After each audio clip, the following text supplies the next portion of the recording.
Ada satu musim yang paling mengerikan dalam sejarah Indonesia. Antara tahun 1965 sampai 1966, sekitar 500.000 sampai 1 juta manusia dibunuh. Sebagian besar dikuburkan secara massal di lahan-lahan tersembunyi. Seperti ini dan ini. Inilah musim menjagal. Musim ketika mereka yang tercatat sebagai anggota atau simpatisan Partai Komunis Indonesia, partai yang dituding mendalangi penculikan dan pembunuhan. 7 perwira senior Angkatan Darat dalam peristiwa G30S dijagal, dibunuh secara massal, bahkan tanpa melewati proses hukum. Musim ini begitu mengubah wajah Indonesia dan meninggalkan jejak begitu keras, termasuk lewat analisis statistik mendalam, jejaknya terlihat di data sensus penduduk yang digelar selama periode itu. Peta-peta tersebut berasal dari Siddharth Chandra. Peneliti demografi ini telah menganalisis hasil 3 sensus penduduk di Jawa Tengah dan Jawa Timur. 2 provinsi dengan catatan jumlah korban pembunuhan massal 1965 sampai 1966 tertinggi di Indonesia. Sensus pertama tahun 1961, lalu tahun 1971 dan 1980. Garis di kiri merupakan proyeksi maju dari sensus 1961 menunjukkan populasi yang tumbuh sampai sebelum peristiwa pembunuhan massal. Garis di kanan berasal dari proyeksi mundur jumlah penduduk hasil sensus 1980 dan 1971 untuk mengestimasi populasi tepat setelah pembunuhan. Dari 2 proyeksi itu didapat garis vertikal ini yang menggambarkan populasi yang hilang selama musim menjagal 1965 sampai 1966. If you don't have a major population event, there will be no gap. But what we do find is in many locations in Java, especially in Jawa Tengah, Jawa Timur, Daerah Istimewa Yogyakarta, and of course also Bali, we do see many areas where there are significant gaps. Analisis Chandra menunjukkan semua kota di Jawa Timur dan Tengah mengalami kehilangan populasi. Sementara di kabupaten ada yang kehilangan, ada yang surplus populasi. Di Jawa Timur, kehilangan populasi terbanyak terdapat di kabupaten dan kota di pesisir utara dan Madura. Sementara di Jawa Tengah, klaster daerah Pekalongan dan Demak yang berada juga di pesisir utara mengalami kehilangan populasi yang besar, ditambah satu klaster yang tidak di pesisir, yakni klaster Surakarta.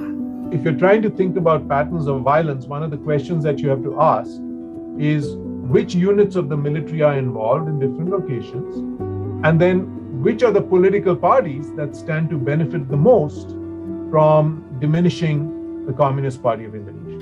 Di Jawa Timur, pembelahan politik terjadi antara 2 kekuatan besar, yakni Partai Nahdlatul Ulama alias NU yang mewakili kaum santri dan PKI yang mewakili kaum abangan. Sementara di Jawa Tengah ada 4 kekuatan besar. Selain PKI dan NU, ada juga PNI. Selain itu, Resimen Para Komando Angkatan Darat atau RPKAD yang mendirikan markas di sini pun perlu diperhitungkan. In East Java, the main political opponent of the PKI was Nahdlatul Ulama. And we find that there is some evidence that in Kabupaten, where the Nahdlatul Ulama had done well in the prior election in 1957, there were local elections.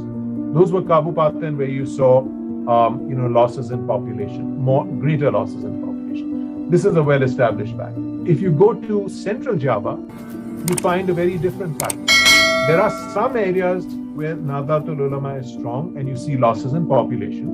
For example, up on the north, right? If you go to the Kudus, the Demak area, and you traditionally had a strong following there. If you go to Surakarta, to Solo, where the Communist Party was extremely strong, right? You might say, okay, so who was in opposition to the PKI here? There were some parties, but over there, my suspicion is it was the Indonesian army that played a really, really important role. Because if you read the stories, we know that Sarwo Edi Wibowo, who headed the RPKAD, when he came to Central Java, they first went to Samara, but they had heard news that the leaders of the Communist Party of Indonesia were hiding on the slopes of Merapi and Merbabu, the volcanoes.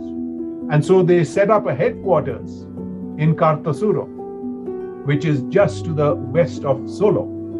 And so if this is where the RPKD is headquartered and its goal is to wipe out the PKI, then you might expect in that general vicinity, right, you're going to see large population losses. And that's exactly what we see. I think in Pekalongan, it was not just the PNE, even though the PNE was a strong political party there. When I read the stories, I think religious parties were also involved. We know that when the population drops, it can drop for three reasons. One is mortality goes up, more people are dying, and we know that was happening because the killings were quite widespread in the northern part of East Java. A second possibility is people are having fewer babies, which we also expect. In times of violence, people are not having children, right? But the third possible cause is people are leaving, people are migrating.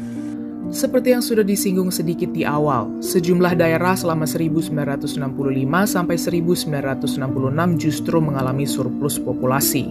Salah satu faktor yang mungkin ialah adanya migrasi orang-orang yang takut menjadi korban kekerasan selama 1965 sampai 1966 mencari perlindungan di daerah tersebut.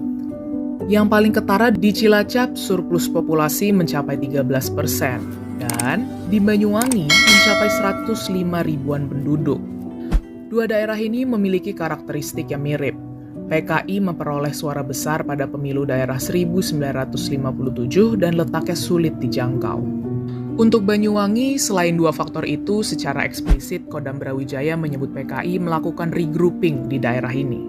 Termasuk dengan adanya peristiwa Cemetuk, di mana 62 anggota Ansor sayap pemuda NU terbunuh menunjukkan dukungan terhadap PKI di tengah dan selatan Banyuwangi sangat kuat. Faktor lain, penduduk Bali yang juga menjadi basis masa PKI sangat mungkin mengungsi ke Banyuwangi, selain karena menghindari letusan Gunung Agung tahun 1963. So all of this is to say, I want to emphasize that these are all correlational patterns, right? Correlations in statistics do not demonstrate causality. They are a potential clue. They do not conclusively establish who is doing what, but they suggest that there is a relationship. One example is Madura. Okay, we find that there is evidence of a large population loss in many kecamatan in Madura. But my sense from reading Professor Cribb's work and the work of other people is they say that, look, in Madura, the PKI was never very strong. Madura was a stronghold of NU, right? So why would you expect to see this kind of population loss? Was something else going on? It's entirely possible. But we need to see research that tells us what was happening in 1965.